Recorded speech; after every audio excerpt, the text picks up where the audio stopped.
Bruh, te cuento. This story is effing wild. Like, here I thought, that's different. And I liked the look of the male character because I'm just so soft for gentle boys, and decided on a whim to click on the king and the paladin. And that ish went from 0 to 180 so freaking quick. Gather round, lovelies, because this day has got to tell you the holy flip of this comic. If you want to keep up with my interesting content and any other shocking finds, then give that subscribe button a confident tap to be a sparkling individual who's always on the up and up again. For this quick video, please Day let it be short, I'm going to illustrate my character as Akei Snow, a tech mogul villain who wants to conquer Helios City and is the love interest of main character Elodie Road from my cyberpunk romance comic Destiny Road. Why him though, and not one of the characters from the comic I'll be spilling the tea from? Because he kinda reminds me of the male love interest in The King and the Paladin. Which, funny enough, YouTuber Blacklight Jack recently uploaded a video that speaks about this very comic I'm about to freak out over in not a good way. And I'm so glad that I'm not the only one who is like, Webtoon, what is you doing? Because the hypocrisy is real. I know they didn't make the comic, but they just blatantly promoted it as if it were something harmless and sensational. Like, bruh. So anyways,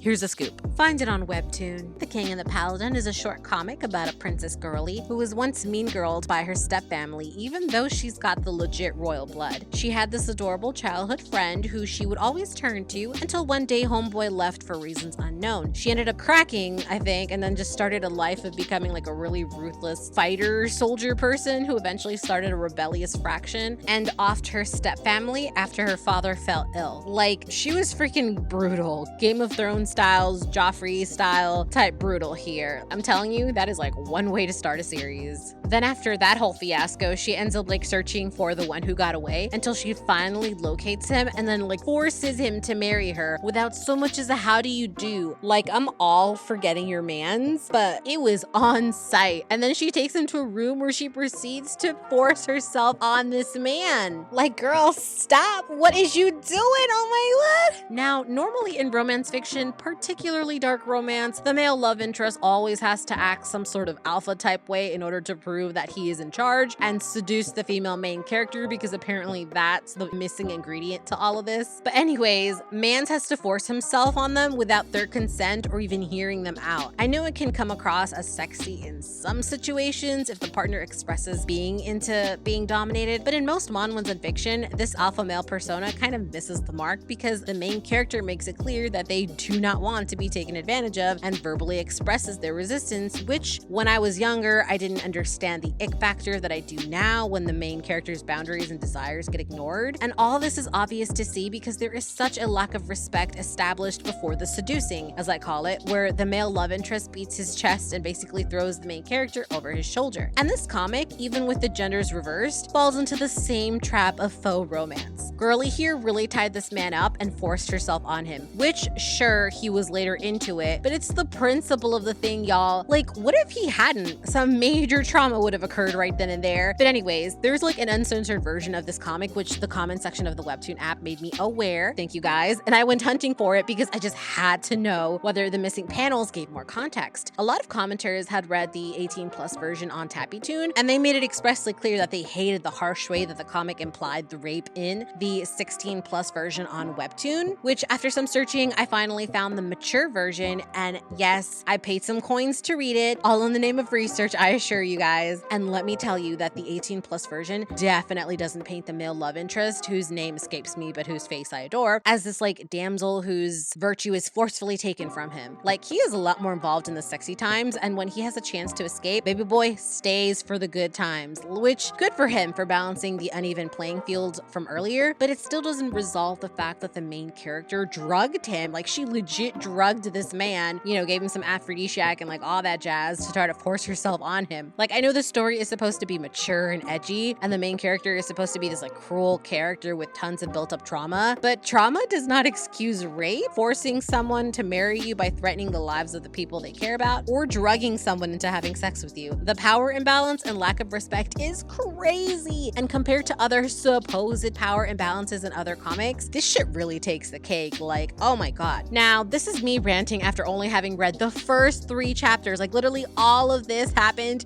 in the first 3 chapters. In the next section, I'm gonna give you like a little non-spoiler review of the comic and see if I feel differently about the story once I get to the end.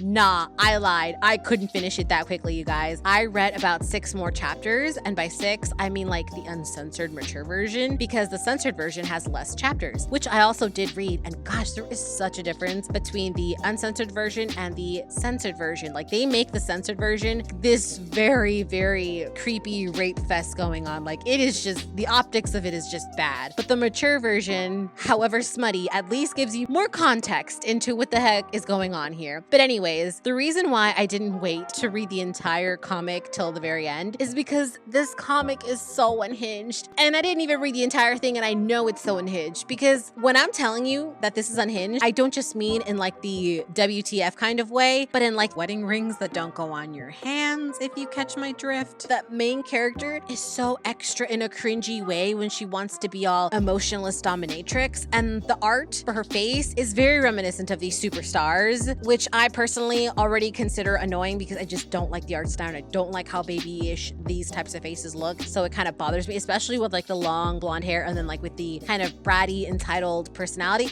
It's not a mix for me. Not a mix for me. So yeah, so sorry if my rambling makes no sense. I apologize. But basically it all boils down to this comic. It's just trying super hard to be edgy, and I just don't buy it. Like, maybe I'll buy into the smut because that smut is top tier. Like, I'm telling you guys, if you're into that kind of thing, the uncensored version is for you, and just wow. But the justification for the smut is just not it. You can already tell that the male love interest is into the main character from the get-go and was always in love with her, and that the main character's cruelty is unnecessary because this man is never gonna leave her, and her traumas don't justify her acting like an entitled baby when all she had to do was simply communicate. This entire story is simply just a miscommunication problem. At least that's what I think. If anyone has like finished reading the story, please spoil it for me in the comment that I'm gonna have pinned in the comment section, because I just have to know how this thing ends. Any hoodles, I just had to get that off my chest because as soon as I read it, my jaw was dropping. I was clutching my pearls and gasping. Like, is this really on Webtoon? Are we really talking about Webtoon here, who would like censor even the most minute of appropriate bodily glances in the canvas? What the hell? And it's so crazy that like Webtoon decided to publish this type of material because they're not really known for trying to be that edgy in the like sexy department. They were giving Monkey so much grief just for the couple of panels that she had when her characters were implied to be intimate in the comic. But this really took the cake and it went out. Although not as bad as the uncensored version, but still it was implying things, and I feel like that was just as bad, if not a little bit worse, without the rest of the context. But anyways, again, that's just me. And here's what my art piece looks like. I'm trying this new thing where I just show you all the final look because, not gonna lie, I'm terrible at posting my final results on Instagram and DeviantArt, particularly DeviantArt. It's been such a while since I've been on there. But anyways, I really need to get on making my own art website. Maybe I can even post my comics on there away from like Webtoon's influence. That would actually be really great. Anyhow, let me know what you think of this video and my art too if you want in the comments down below. Don't forget to subscribe to my channel to become a sparkling individual, especially if you're feeling my content, and like this video or dislike it or do whatever you guys want to do. Y'all have been lovely, and until next time.